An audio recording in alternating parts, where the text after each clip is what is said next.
Pare, bakit pala hindi ka na naglalaro ng Mobile Legends? Pare, hindi na ako maglalaro ng Mobile Legends. What? Bakit naman pare?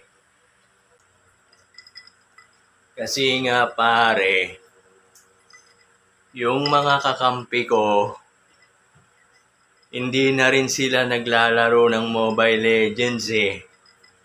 Oh. Scatter ng mga nilalaro nun, mga yun. What? Oh my God! Spade. Spade double. Na-addict na sila dun eh. Ang galing! Ang galing!